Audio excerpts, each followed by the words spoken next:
네, 국어 우문론 9주 2차 시 영상 강의를 시작하도록 하겠습니다. 우리가 1차 시에서 9번째 PPT 이쪽의 평폐쇄음화 이야기를 하게 되었는데 오늘은 이어서 3쪽, 3쪽을 함께 보도록 하겠습니다. 여기서는 이제 한번 다시 정리를 해주는 겁니다. 그래서 이제 성문 마찰음인 H죠. hit을 제외하면 평폐쇄음화가 일어날 때 조음 방식만 바뀌고 조음 위치는 바뀌지가 않습니다. 양순음은 양순음으로 또 뭐 전설음은 전설음으로 후설음은 후설음으로 바뀐다. 전설음에는 이제 치조음과 경국의 음이 들어가고 후설음은 이제 연국의 음에 해당하는 것이죠. 그런데 우리가 앞에서 조음 위치를 전설로 보지 않고 전설 안에 치조와 경국의를 나누는 입장이 조금 더 학교문법 같은 데서는 일반적이라고 했잖아요. 만약 이렇게 전설음으로 보지 않고 치조와 경국의를 분리해서 보는 입장이라고 한다면 경국의 파찰음, 이제 예를 들면 치조 마찰음, 히읗은 뭐 당연히 예외지만 치조 마찰음이 이제 치조 폐쇄음으로 되는 것은 조음 위치가 안 바뀌었지만 경국의 파찰음이 치조 폐쇄음으로 되는 경우는 이제 조음 위치가 바뀌었다고도 할 수 있는 것이죠. 그래서 전설음으로 묶어서 보는 것의 장점이 또 이 부분이 되는 거죠. 전설음으로 치조와 경국의를 묶어버리면 조음 위치가 달라지지 않는 것으로 기술할 수 있는 장점이 있게 되는 겁니다. 그런 장점은 있지만 치조와 경국의 위치, 즉 그 마찰음 시옷과 파찰음의 그 지읒의 위치가 과연 그렇게 가까운가? 그렇게 변별하지 않아도 될 만큼 가까운가의 문제도 또 여러 가지 학계의 논란거리이긴 합니다. 네, 4페이지로 4쪽으로 가도록 하겠습니다. 자, 이번에는 비음화로 넘어가겠습니다. 비음화는 사실 학생들이 가장 많이 알고 있는 동화 현상인 대치 과정이라고 할 수 있죠. 근데 일반적으로 여러분들이 알고 있는 비음화는 폐쇄음의 비음화입니다. 폐쇄음의 비음화이고 또 다른 유음의 비음화, 물론 예를 보면 여러분들이 다 아는 예들이에요. 그래서 비음화에는 폐쇄음의 비음화와 유음의 비음화 두 종류가 있습니다. 일반적으로 전통적으로 학교문법에서는 폐쇄음의 비음화만을 비음화로 부르는 경향이 있고 비음하다 그러면 이제 폐쇄음의 비음화예요. 뭐 먹는, 잡는 뭐 이런 것들이죠. 국만 이런 때 나타나는 비음화이고 그래서 비음화 하면 폐쇄음의 비음화이고 유음의 비음화는 따로 유음의 비음화라고 특정하여 이제 명칭을 부르게 됩니다. 구별을 해야 되니까요.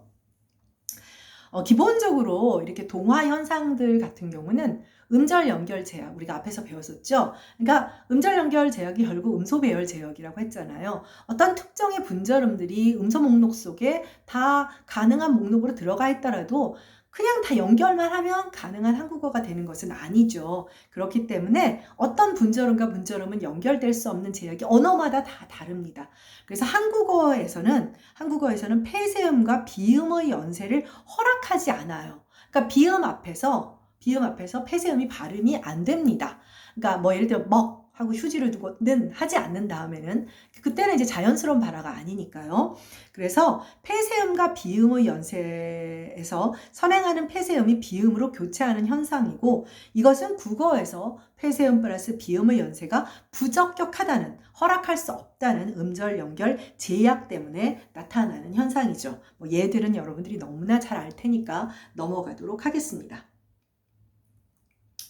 네, 그래서 예를 들면 그런데 이제 평폐쇄음, 평음이 아닌 장애음들은 평폐쇄음화를 겪은 다음에 비음화를 겪어야 되죠. 말을 보면 어렵지만 암만의 경우에는 일단 평폐쇄음화를 겪고 그 다음에 비음화를 겪게 된다. 이렇게 기억을 하고 있으면 됩니다.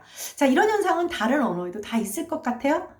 아닙니다. 그래서 영어에서 예를 들면 뭐 북마크라든지 탑 모델에서 자, 지금 여러분들 밑에 보면 우리가 이게 읽으면 야, 북마크 좀 주라. 야, 그 뭐 한혜진 탑 모델이야. 자, 콩글리시죠. 네. 왜냐하면 북마크, 탑 모델. 우리로서는 그래요. 왜냐하면 비음, 마크라고 하는 비음 앞에서 영국의 폐쇄음은 부자연스럽고 역시 모델 앞에서의 비음 앞에서 폐쇄음 P는 부자연스러워요. 그래서 나도 모르게 북마크, 탑 모델 이렇게 발음을 하는 거죠. 콩글리시가 됩니다. 그 사람들은 비음화를 실현하지 않는 이유는 뭐냐? 그들은 미파화를 시키지 않죠. 외파를 시키면서 어차피 bookmark, top mother 이렇게 되니까 그럼 당연한 거예요. 미파를 겪지 않고 외파음으로 실현된다라고 하는 것이 여러 가지 의문 현상의 차이를 일으켜요.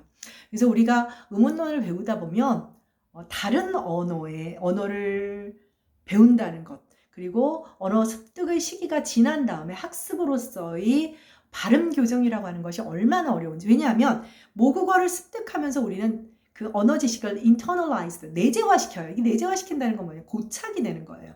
우리의 혀의 동작, 그 다음 혀끝이 닿는 위치, 이런 것들이 이미 혀끝은 웬만하면 치조에 붙는다, 뭐 이렇게 되는 거지. 갑자기 인터덴탈 사운드, 이런 발음들이 이미 안 되는 거예요. 굉장히 의식적으로 그야말로 학습을 통해서 계속 트레이닝을 해야 되는 것이죠.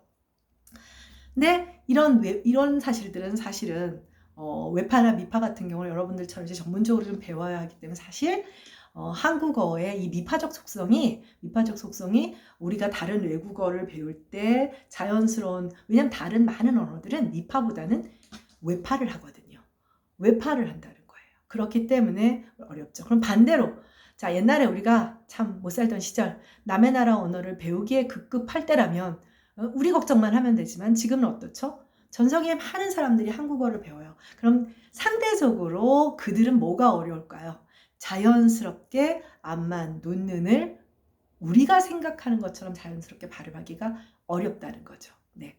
자, 이게 입장이 참 많이 바뀌었지만 한국어를 배우는 한국어 교육의 입장에서 보면 이런 발음 교육의 문제가 사실 굉장히 심각하고, 우리가 다른 언어의 발음을 자연스럽게 배우는 것이 어려운 것과 마찬가지로 외국인들이 한국어의 발음을 참 자연스럽게 하게 하는 아주 큰 그 결정적 한국어의 특징 중에 하나가 음절말 미파화입니다.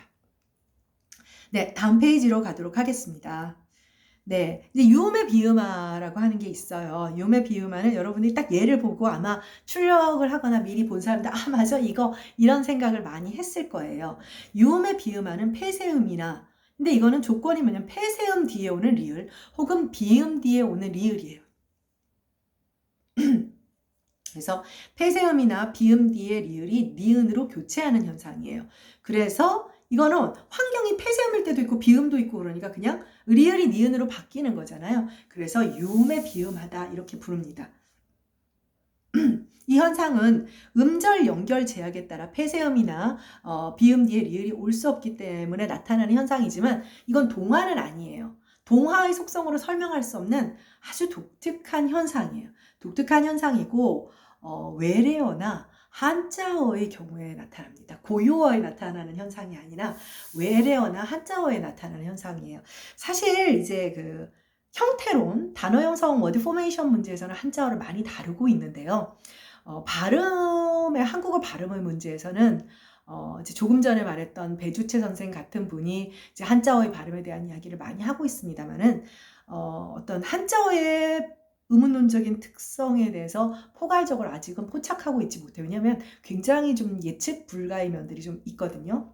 네, 어쨌든 좀 재밌는 면들이 있습니다. 그래서 자, 당장 의문론 보세요. 여러분 의문론이라고 해요? 의문론이라고 해요?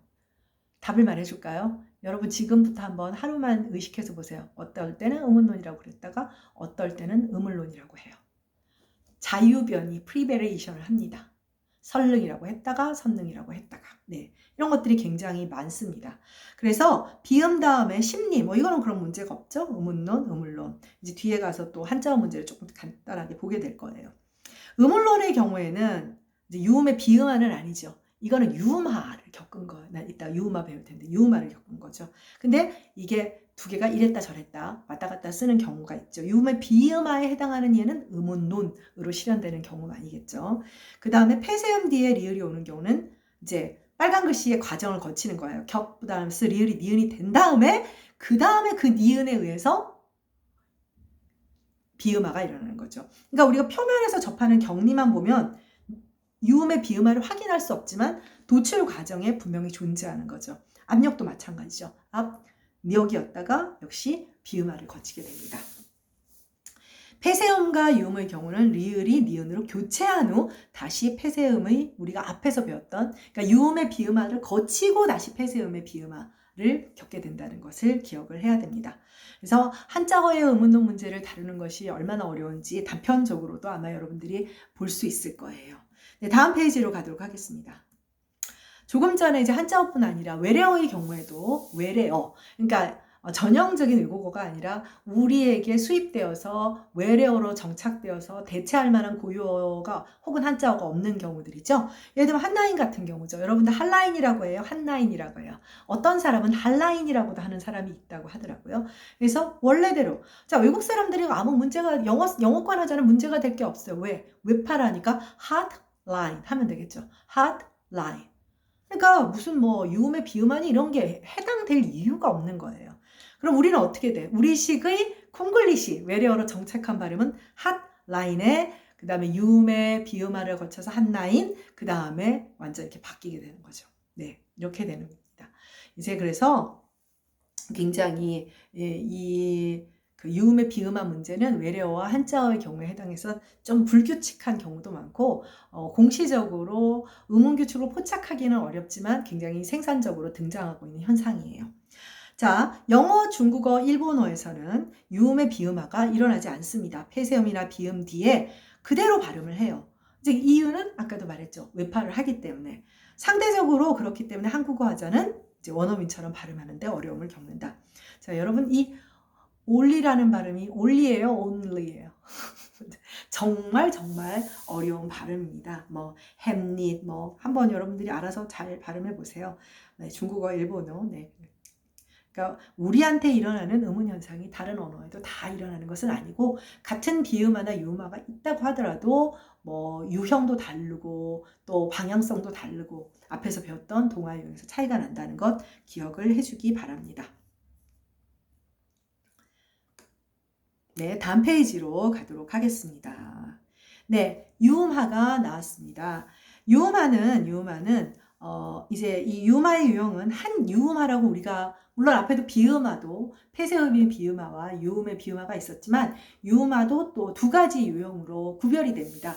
구별이 되어서 우리가 일반적으로는 이게 가지고 있는 가장 속성은 뭐냐면 한국어는 리을하고 니은이 연결됐을 때 리을이 앞에 오건 뒤에 오건 하여튼 리을, 니은 연세건 니은, 리을 연세건 이걸 발음하는 것을 굉장히 불편해해요. 제대로 발음을 할 수가 없어요. 그러니까 리을, 리을로 바꾸건 니은, 니은으로 바꾸건 어떠한 음소 배열적인 어떤 조치가 있어야 돼. 그게 이제 음운 과정으로 드러나는 것이죠.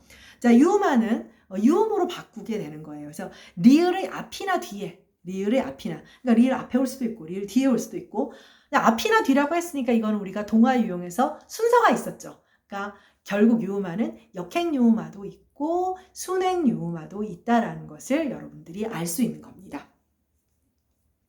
그래서 유음화는 음절 연결 제약에 따라 니은 플러스 리을 혹은 리을 플러스 니은 즉 비음과 유음의 음소 연세가 국어에서 부적격하기 때문에 나타나는 그런 현상입니다.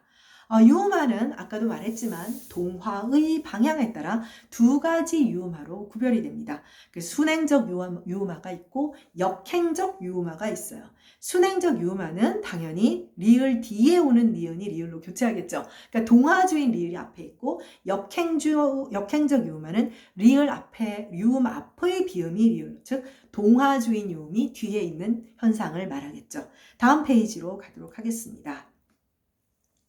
네, 순행적 유음화도 또 두 가지 유형으로 나뉩니다.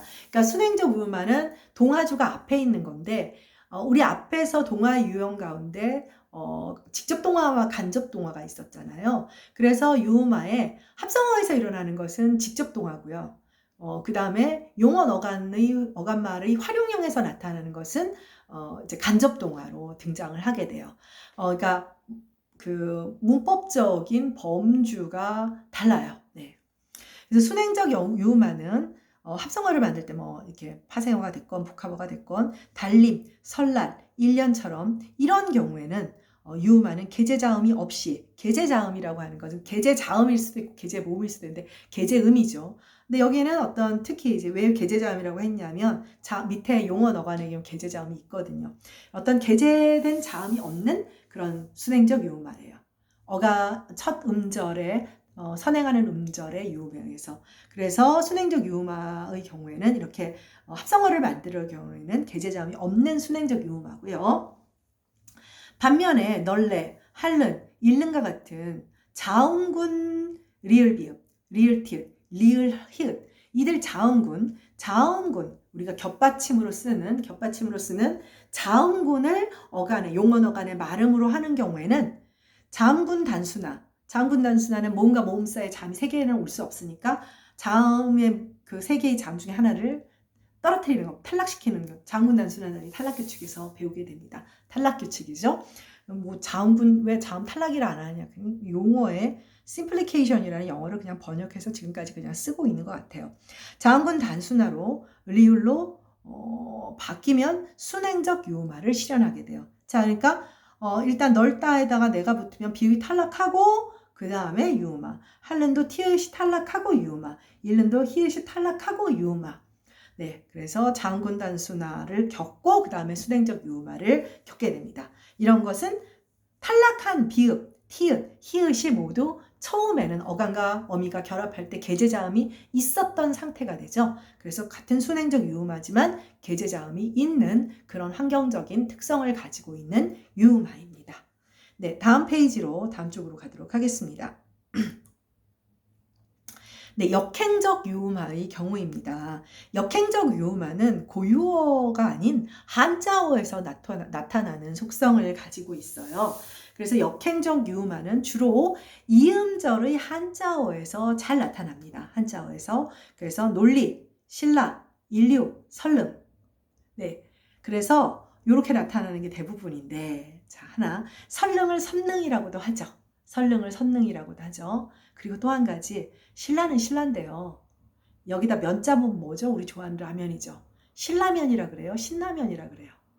한 가지 말해줄게요. 앞에 나왔던 지금 이 유음화의 한자어 구조에서 리을로 바뀌는 것이 좀 더 보수적이고 규범적인 발음이고요. 즉 설릉의 발음이 규범적이에요. 그래서 2호선 지하철의 로마니제이션은 LL로 되어 있어요. 반면 니은으로 발음하는 것은 좀 더 개신적이고 비규범적인 발음인데 한 화자가 이 두 개의 발음을 현대 국어 화자들은 대부분 갖고 있는 경우가 같아요.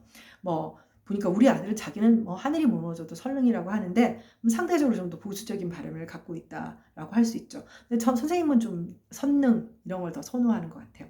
신라면과 신라면은 참 재미있는 거죠. 그러니까 음운론적인 음소의 배열이 동일하다 하더라도 그 내부 단어의 구조라든지 이런 것에 따라서 발음이 달라진다는 겁니다. 네, 아까 그랬잖아요. 이런 것을 논문으로 쓰면 참 심사받기가 어려워지는 면이 없지 않아 있습니다. 자, 그 다음에 이음절 플러스 1음절 구조의 3음절 한자어들이 있어요. 그 경우에 나타나는 니은, 리을의 연세에서는 또 역시 비음화가 실현됩니다. 음운론. 근데 음을론도 있다고 했죠. 의견란. 근데 의결란은 없는 것 같아요. 의결란. 그런 경우는 의결을 하는 난이겠죠. 의견란. 또 판단력. 이것도 판단력이라고 하는 사람은 보지를 못한 것 같아요. 판단력. 네, 근데 이 재밌는 예를 하나 들어줄게요. 인력, 달의 인력, 끌린 자 쓴 인력이에요. 달의 인력이죠. 누가 뭐라 그래도 인력 아니에요. 달의 인력 때문에 뭐 조수간만의 차이가 생긴다. 그렇죠? 근데 인력이지 인력이라고 안 해요. 그런데 똑같은 한자인데 그 앞에 견자가 붙으면 얘는 견인력이 아니라 또 견인력이 돼요. 어떻습니까? 참 신기하고 독특한, 물론 규칙성이 있는 부분이 없지 않아 있기는 합니다만 그래도 한자의 음운론도 여러 가지로 이제 불규칙하고 재미있는 면들이 있습니다. 네, 다음 페이지로 가도록 하겠습니다. 네, 지난 차시에서 조음 위치 동화 굉장히 많이 얘기했었는데 강기 얘기했던 거 기억나죠? 조음 위치 동화. 그러니까 비음화, 유음화는 여러분들 보다시피 비음이다, 유음이다, 폐쇄음이다 이런 것은 좋은 방식이었잖아요. 좋은 방식의 개념이었죠. 그런데 여기서는 좋은 위치, 좋은 위치는 뭐겠어요? 뭐 양순, 치조, 경국의, 연국의 아니면 뭐 전설, 후설 뭐 이런 좋은 위치와 관련되는 그런 동화 현상을 이야기합니다. 그런데 하나 알아둘 것은 뭐냐면 좋은 방법 뜻과 관련된 앞서 배웠던 평폐쇄음화라든지 유음화라든지 비음화는 필수적 동화 현상이에요. 그래서 계속 말한 게 뭐냐면 한국어의 음소 배열 제약의 음소 배열 제약을 지키지 않기 때문에 부적절하기 때문에 나타나는 음운 과정이다 얘기를 했죠. 그러니까 음소 배열 제약을 지켜야 한다. 어기고 있다는 건 뭐냐면 그대로 발음할 수 없다는 거예요. 니은, 리을, 니은의 연세를 발음할 수도 없고 폐쇄음과 비음의 연세를 한국어 화자들은 발음할 수 없기 때문에 반드시 앞선 세 음운 과정을 적용시켜야만 적절한 발화를 우리가 만들어낼 수 있다는 이야기가 됩니다. 반면에 조음이치 동화는 감기라고 하는 게 불가능해서 감기라고 하는 것은 아니죠. 그죠? 그냥 빨리 좀 말하려고 하다 보니까. 네. 그래서 조음이치 동화는 어떤 패스트 스피치, 캐주얼 스피치에서 어떤 의미상의 불투명성을 이끌어내지 않는 차원에서 수의적으로, 옵셔널하게, necessary가 아니라 옵셔널하게, 옵셔널 룰이에요. 수의적으로 적용되는 그런 음운 과정이라고 할 수가 있습니다. 이거는 왜 그럴까요? 좋은 방법은 기본적으로 우리가 조음의 과정에서 기류를 처리하는 방식이 가장 본질적이거든요. 기류를 처리하는 방식. 비강으로 내보낼 거냐, 구강으로 내보낼 거냐, 아주 본질적이죠. 목젖 움직이는 거 쉽지 않다고 했잖아요. 그렇기 때문에 비음화라고 하는 것은 좋은 방법이라고 하는 것은 그 동화가 일어나려고 하면 조음 동작이 많아지기 때문에 현실적으로 필수적일 수밖에 없는 거예요. 그러니까 조음이치 동화는 상대적으로 의미 변별에 큰 작용을 하지 않고 그래서 수의적입니다. 네, 그런데 이제 굉장히 수의적인데 여러분들이 이렇게 설명만 들으면 굉장히 뭐야 이렇게 복잡해 뭐 이런 생각이 좀 드는데 예를 먼저 보도록 할게요. 자, 거기 보면 닫고가 있어요. 자, 얘들 보이죠? 닫고, 문을 닫고인데 문을 닫고 그러고 보니 그렇죠. 자, 누가 봐도 닫고보다는 닫고라고 말을 했을 때 훨씬 더 편해지죠. 자, 디귿이 기역으로 바뀌었어요. 치조 폐쇄음이 영국의 폐쇄음으로 바뀌었어요. 왜 바뀌었어요? 누가 봐도 뒤에 오는 어미의 영국의 폐쇄음 때문이죠. 영국의 음 때문에 바뀐 거예요. 좋은 위치 동하니까. 자, 신고. 아까 감기랑 똑같은 거죠. 그렇죠? 치조 위치를 영국의 위치로 땡긴 거예요. 그렇죠? 왜? 발음을 좀 빨리 편히 하려고. 자, 그래서 뒤에 영국의 음이 올 때 닫고와 신고의 예를 보면 치조음이 뒤에 오는 영국의 음 때문에 영국의 음으로 바뀐 거예요. 그쵸? 여기 지금 소개된 걸로 따진다면 영국의 음은 후설음이죠. 영국의 음 후설음이고 치조음이나 경국의 음은 전설음이죠. 뒤에 오는 후설음 때문에 영국의 음, 즉 후설음 때문에 앞에 있는 음절의 치조 경국의 즉 전설음이 후설음으로 바뀐 거란 말이에요. 그래서 표를 보면 후설음하다 이렇게 되어서 자, 양수음을 아직 안 봤으니까 전설음 디귿니은이 후설음을 만날 때 이제 후설음을 만날 때 후설음으로 바뀌게 된다. 이런 뜻이 되는 거죠. 이해하겠습니까? 자, 그럼 다시 예를 볼까요? 잡고가 잡고가 되고 남고가 남고가 된다. 이거는 뒤에 오는 영국의 음 때문에 첫 음절에 선행하는 음절의 양순음들이 영국의 음, 즉 후설음으로 바뀌는 것이죠. 다시 표를 보면 양순음들이 뒤에 오는 후설음, 즉 연국의 음들 때문에 역시 또 후설음으로 바뀌는 거죠. 그죠? 네. 사실 후설음화는 보통 일반적으로는 연국의 음화로 불려요. 보다시피 후설음이 영국의 음이니까요. 그래서 연국의 음화라고 불립니다. 그러니까 영국의 음은 뭐냐면 사실 좀 정확하게 말하면 양순음이나 치조음이나 여기 이제 경국의 음은 사실 없기 때문에 이제 뺀 거예요. 경국의 음에 해당하는 애들이 없거든요. 왜 없을까요? 경국의 음은 왜 없을까요? 왜 없을까요? 음절 발음으로 경국의 음이 등장할 수 있나요? 경국의 음, 지읒, 치읒 뭐 이런 소리들은 뭘로 바뀌었을까요? 다 디귿으로 바뀌었잖아요. 그러니까 경국의 음은 있을 수가 없는 거예요. 본질적으로. 우리가 앞에서 평폐쇄음화 배웠잖아요. 왜냐하면 선행하는 음절 말음으로 올 수 있는 소리는 7개 가운데 하나인 거예요.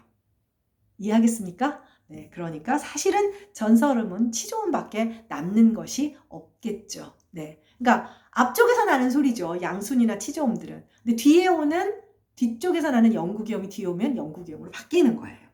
이해하겠습니까? 네, 그 다음에 세 번째 예를 볼까요? 아유, 야, 너 곧바로 해라. 또 단풍 참 좋다.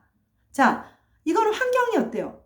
뒤에 양수놈이 오니까 자, 바로 풍 다 양수놈이죠. 양수놈이 오니까 앞에 있는 치조음들이죠.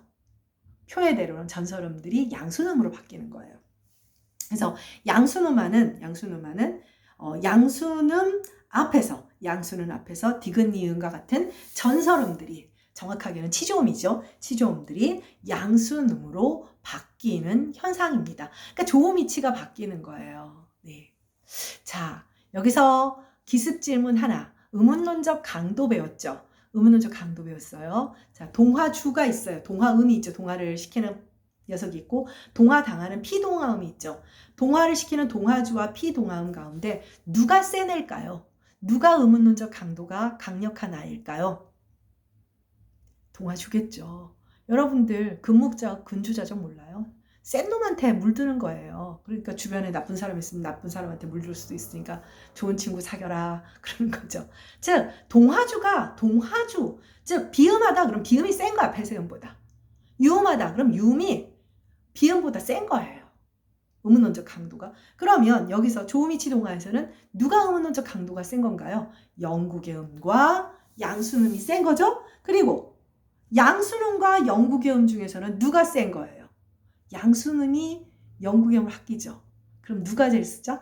영구계음이 제일 세고 양수음 그 다음에 치조음이 되는 것이죠. 왜냐하면 양수음과 영구계음한데 지금 후설음화가 영구계음하잖아요. 거기 보면 양수음이 즉 영구계음을 만났을 때 영구계음으로 바뀌죠. 양수음이. 그러니까 영구계음이 제일 세고 그 다음에 양수음, 치조음이 되는 것이죠. 그래서 사실은 이 조음이치 동화의 다른 이름은 변두리 할 때 변자음화라고 합니다. 변두리 할 때 변자음화. 이게 무슨 얘기냐면 여러분들 우리가 조음이치에서 제일 앞쪽에 있는 게 양순, 그 다음에 치조, 경국의 영국이죠. 그러면 끝 가장자리가 누구예요? 양순과 영국이죠. 성문은 빼고. 그러니까 가장자리의 소리들 양순과 연국의가 강력한 파워를 가지고 있어서 동화를 일으킨다 해서 변자음화라고 해요.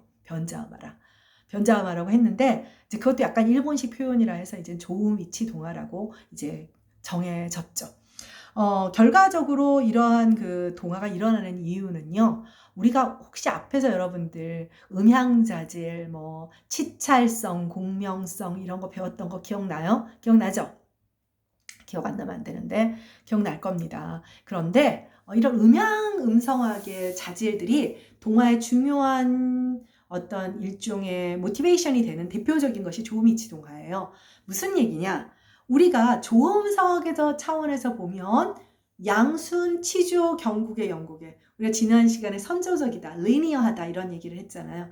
그렇게 보면 순서가 변자음들 주변부에 있는 양수음과 그 다음에 그 연국의 음은 굉장히 멀어 보이잖아요. 멀어 보이죠? 그런데 음향자질, 소리의 물리적인 속성은 양수음과 연국의 음, 즉 브와 그 계열의 소리가 음향자질이 비슷한 속성을 가지고 있어요.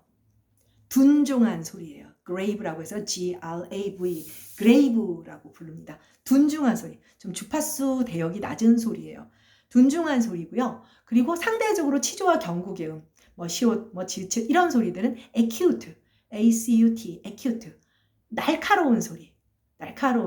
소위 우리가 치찰음이라고, 그죠? 노이지한 소리, 치찰음이라고 하는 소리들이 거기에 해당해요. 음향 에너지의 차이가 있어서 조음이치의 어떤 그런 조음 음성학적인 측면에서 보면 양수음과 그 다음에 연국의 음은 굉장히 멀어 보이지만 음향 음성학적인 음향 에너지의 측면에서 보면 양수음과 그 연국의 음이 아주 가깝습니다. 그래서 조음이치 동화가 수위적으로 등장하게 되는 거예요.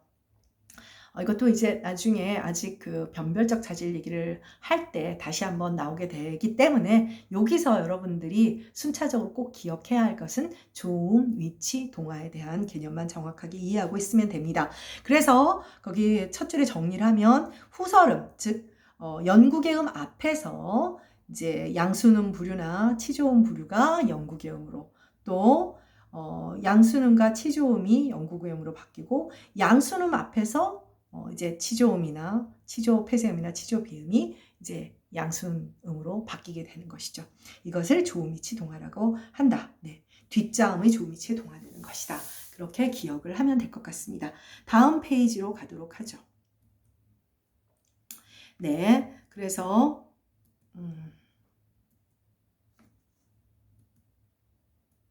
네, 12쪽입니다. 후설음화는 일반적으로 연구개음화라고 불리는 경우가 많습니다.